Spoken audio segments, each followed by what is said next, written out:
Hi, welcome back to Dad Mode Activated. I'm Cassie. I'll be your host today. With us, I have Mr. Dad Mode himself, Matt Crossley. We have a few questions for you, Matt, so let's jump right into it. For this first segment, what inspired you to start Dad Mode Activated? That's a good question. I have my own microphone. Thank you. Thankfully, I have a beautiful co-host.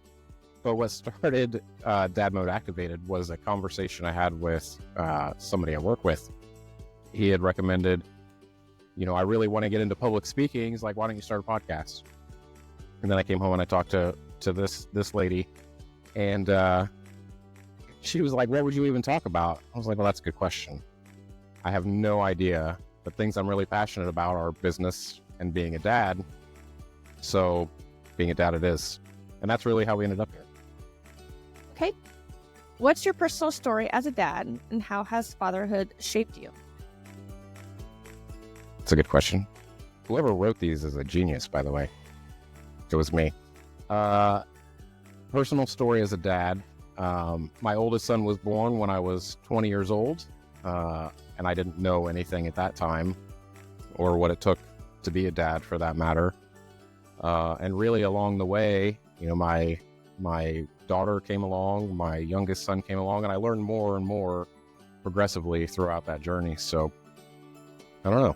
That's kind of how it started. I was a young kid when I was 20. You're a baby yourself. How do you balance being a dad and a husband? I don't. She does it all for me. No, I'm kidding. Balancing a dad and a husband is tough because on one side, I got somebody who I'm going to live with forever. I'm sorry. And then, kids who really just thrive on our influence and what we can teach them. So it's a constant flip back and forth, from playing around and joking with somebody who's going to have to deal with this for a very long time, and still trying to do that and teach and develop, our kids at the same time. So it's pretty tedious, actually. Were there any dad fails that turned into valuable lessons? Yes. Okay, so the best story would be with my daughter a long, long time ago. And she probably still remembers the story, but we were just hanging out at home. She came around the corner from like the kitchen area and was bawling her eyes out at that point. So I'm panicking, trying to figure out what I need to do. Ended up taking her to the car, putting her in her car seat. And as soon as I'm about to pull out of the driveway, I realize I didn't buckle the car seat to the car. You can't really drive like that. So I get back out. I go to buckle her in or attach the car seat to the car. And as I put my hand through the back, hopefully you know what I'm talking about. It's one of those booster seat type of things. Put my hand through the back to run the seatbelt through there and ripped my fingernail off. So then I got to drive with my hand bleeding all over myself, a toddler screaming in the back seat, and then walk into a doctor's office and explain that I injured myself while driving to the doctor's office for something that I learned later on was nursemaid's elbow. If you haven't heard what that is, look it up. It's interesting and different, but it is a thing. Okay. For this second segment, what makes Dad Mode Activated different from other dad-focused content? Really it's more about the title of the whole thing, Dad Mode Unfiltered. I don't have any issue with sharing the true facts around being what a dad looks like. And I'm sure we'll talk about it a little bit later with the questions I didn't write. But the real fact of the matter is there's a lot to share, and I just don't feel like it gets talked about enough. And so I'm trying to talk about it, bring people together. I've already gotten a ton of feedback and comments, a lot of subscribers to the YouTube show and podcast in general. So yeah, I would say I'm a bit more engaging than other folks. I'm not in it for the watch me's. I'm in it for the let me help you. Okay. What's been your favorite episode so far and why? Yep. Man, that's a good question. I already know. the best one I've done so far was about divorced dads, single dads, things like that. Unfortunately, when I was sitting in my room when I was a kid, I never planned on having as much experience with that as I do. And I've only been through it once, but it was a lot of experience to be had. Yeah, I would say that was my favorite one. And I got a lot of folks reaching out right after that to talk through how I dealt with different circumstances, how I keep everything organized, all kinds of stuff. I would say that's my favorite one. What are some of the biggest challenges dads face today? So for dads today, stop laughing at me. For dads today, the biggest thing that we deal with is those stereotypical type of things where it's, you can't act a certain way, you can't talk a certain way, you can't bring things up that are bothering you, you can't say that you're tired, you can't say that you want to take a nap. He takes lots of those. You can't be overwhelmed. I do take lots of naps, but you can't be overwhelmed. You've always got to be ready to make a decision all the time. Even when it comes down to what's for dinner, it's still going to be up to you. That's a lot of pressure. Mm-hmm. How has your podcast helped build your community for dads? Well, we talked about that a little bit. It's because I have nothing to hide there. I think that talking about all of this stuff is important. And, you could do a quick Google search right now about parenting support, and I'll let the results be a surprise to you. But when you look that up, see how many of those resources and topics are about dads. It's very small.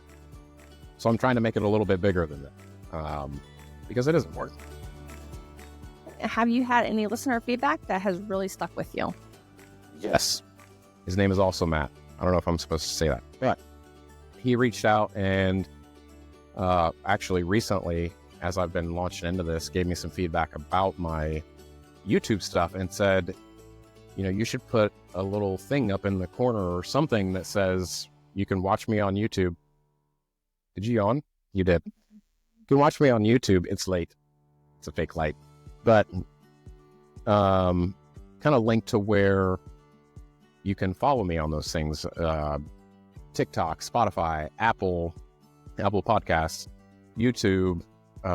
There's a number of different places where all of this stuff is getting published. So I thought that was really great. And I'm going to continue doing that. It was an awesome idea. Okay, so we're going to start this third segment. What are the top 3 lessons fatherhood has taught you? Oh, patience. A lot of patience. And on top of being patient, collaboration is another big piece to that. And I would say understanding. So patience is going to be number one every time because, again, fitting into those stereotypes, dads get looked at as, things might set them off at any moment. They're so busy, they're so overworked and overwhelmed that they can't handle normal everyday things, which isn't true. So you kind of learn how to have that patience and understanding, not just with your kids, but with everyone else.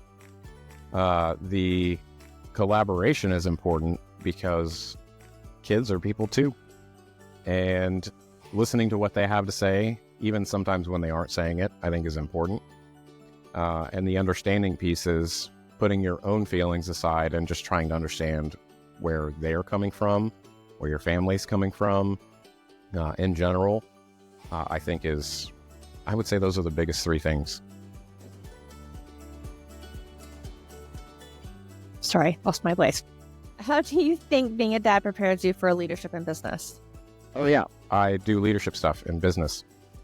And really it goes back to those same 3 things. A lot of folks that have worked for me in the past and even currently now would understand those 3 things: patience, collaboration, and understanding.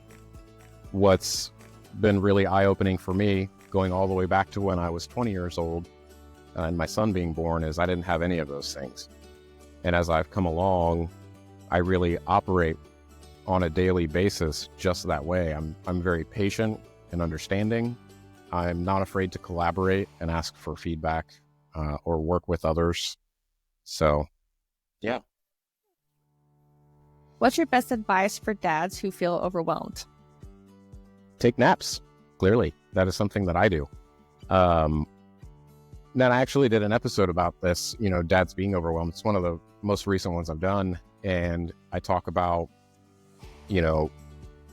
finding coping mechanisms that are healthier than, being angry or lashing out or shutting down. There's so many different ways you can go about it, namely therapy. So that's something that doesn't get talked about often enough, especially for dads.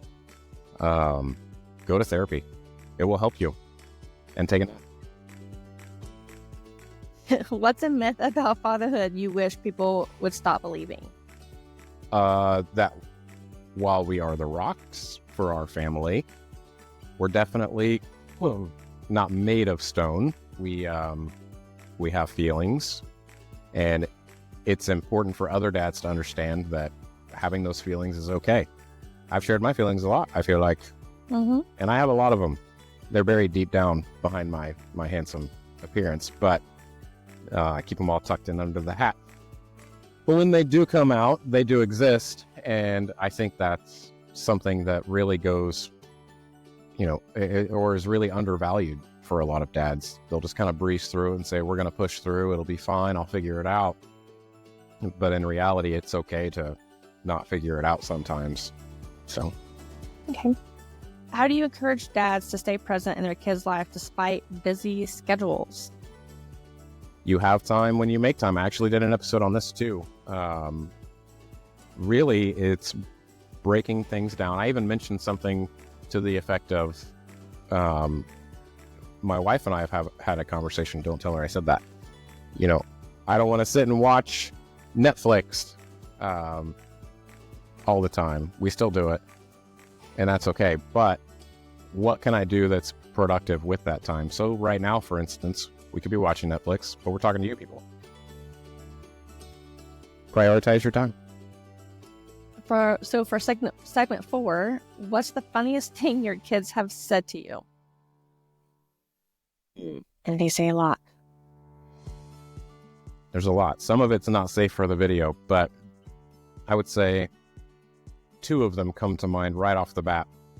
My oldest son was really young when it happened, came downstairs in his underwear and proceeded to explain or to ask the question, why do I have an underwear pocket? So, yep, having to explain what that is actually used for was difficult. And then not long ago, my stepson, it's really cold outside. It's winter right now. And I had shorts on, just got out of bed, just drinking coffee. I went outside, I think, to start the truck or something.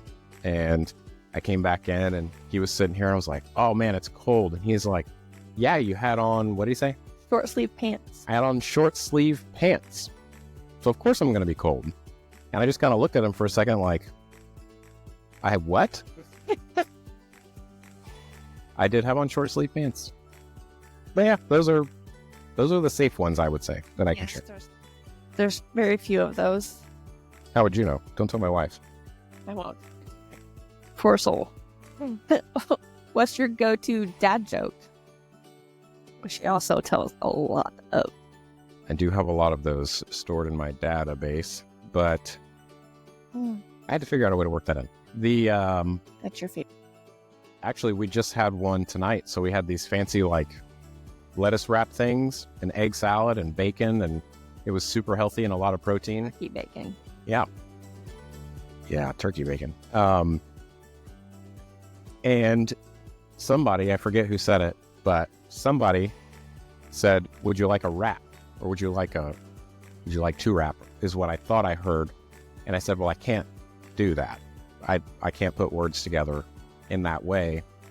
And I got the craziest look, and it's like, no, you silly goose, is really what was said.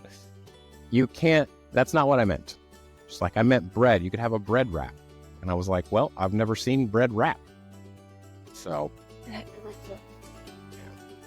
like we get oldie and moldy. Oh, I can rap. I just made a rhyme. Are there any other ones you want to add? On to the next question. Okay. If you could give your younger dad self one piece of advice, what would it be?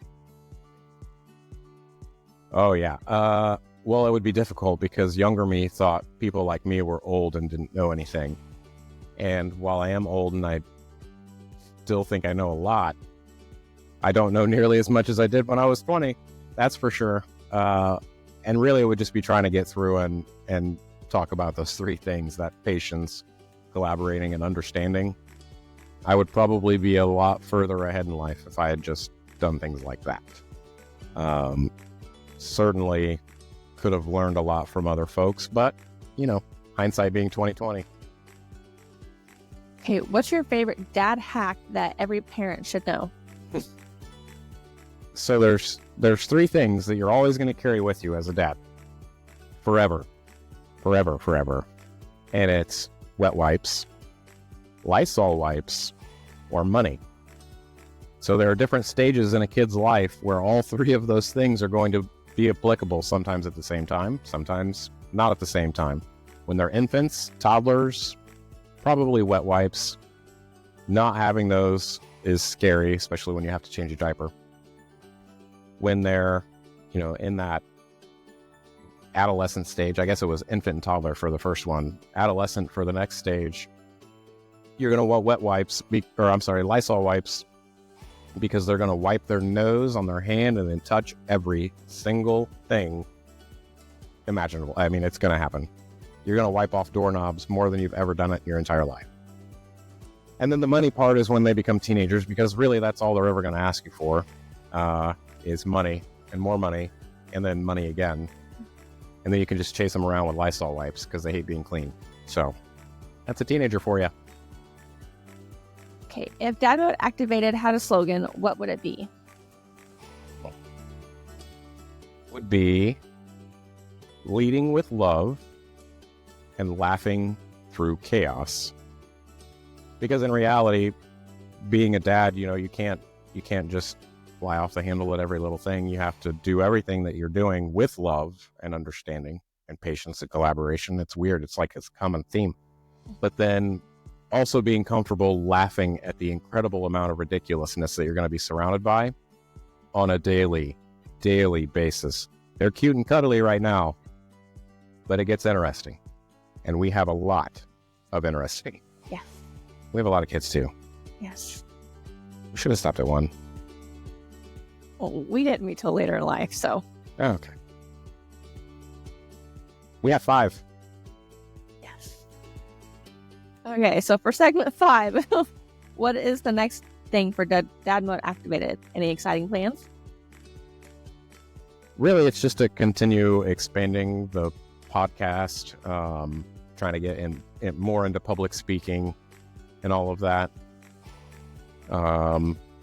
Also working on, we tested out some things like clothing. This is cool.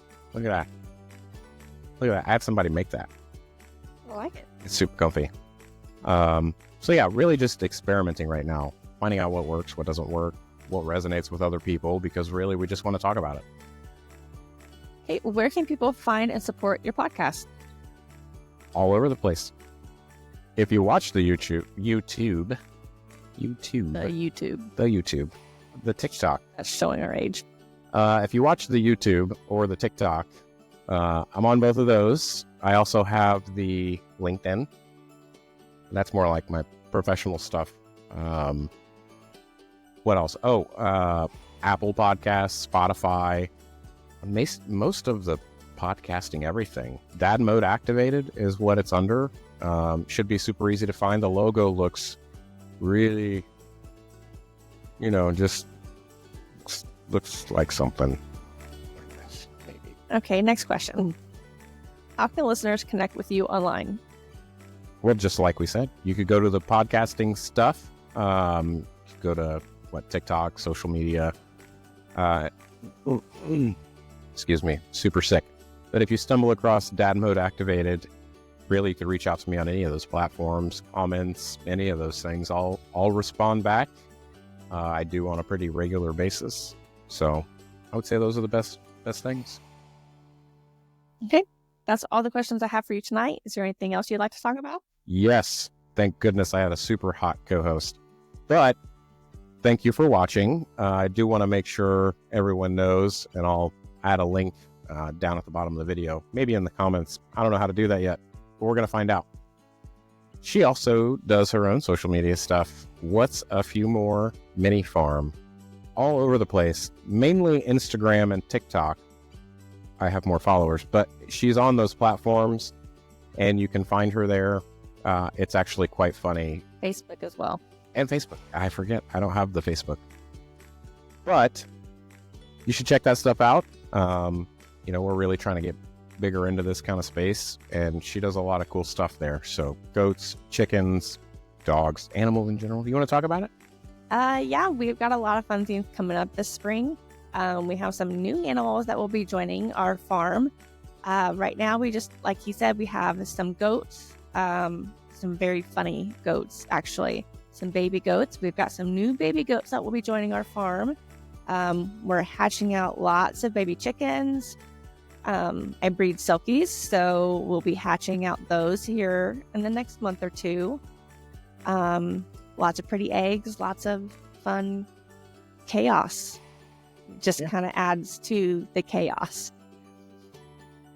All right, awesome. So like I said, I'll share that down in the comments or however that works. Just want to make sure, did everybody see the shirt? Yes, dear. They all saw it. Okay. The strings are in the way. Oh, for crying. That's better. Thanks for watching, everybody. We'll see you next time.